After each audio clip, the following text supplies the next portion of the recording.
بسم اللہ الرحمن الرحیم۔ حضرت صلی اللہ علیہ وسلم کی سیرت کا ہر پہلو بڑا جامع ہے۔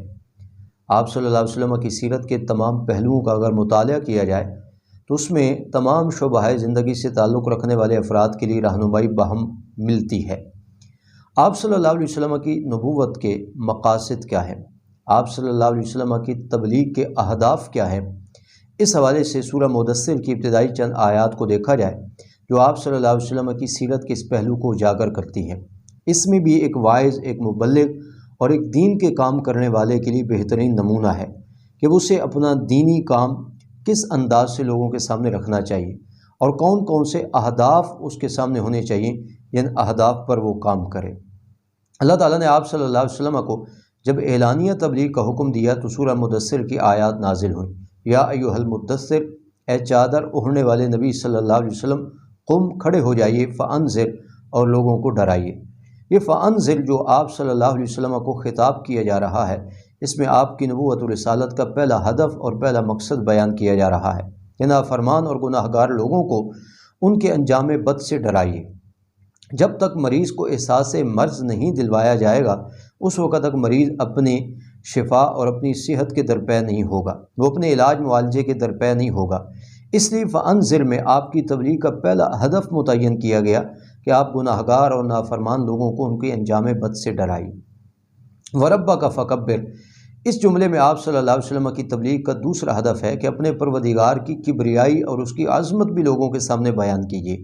اللہ تعالیٰ کی ذات کو منوانا ہے تو اس کی عظمت اور اس کی کبریائی کا تذکرہ، اس کے اوصاف کا تذکرہ لوگوں کے سامنے کرنا ضروری ہے۔ لہٰذا ایک مبلغ اور ایک داعی کو چاہیے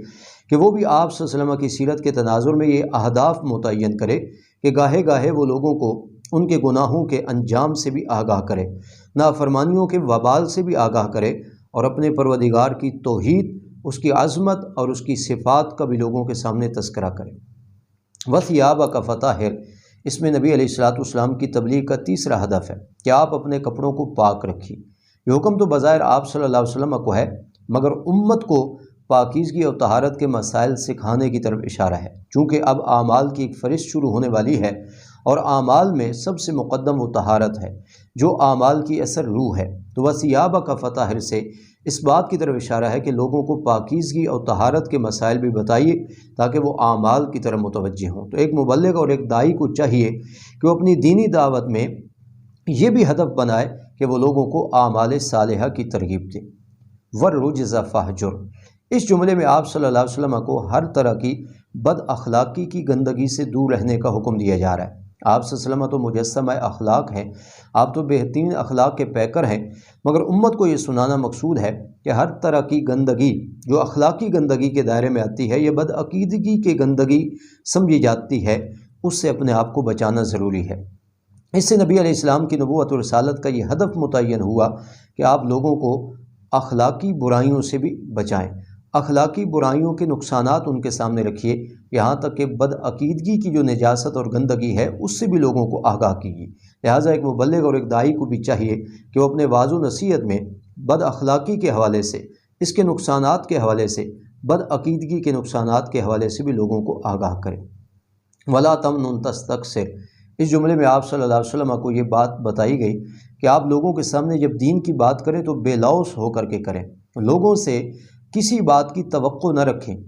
کسی قسم کے ایسا رسپانس کی آپ توقع نہ رکھیں کہ جس سے آپ کو مالی منفعت حاصل ہو، مالی فائدہ حاصل ہو، جاہ و جلال کا کوئی فائدہ حاصل ہو۔ لہٰذا محض اللہ کی رضا کے لیے جب آپ پیغام پہنچائیں گے تو اس کے ذریعے سے ضرور بضرور انقلاب آئے گا۔ لہٰذا ایک داعی کو اور وعظ و نصیحت کرنے والے شخص کو آپ صلی اللہ علیہ وسلم کی سیرت کے اس پہلو سے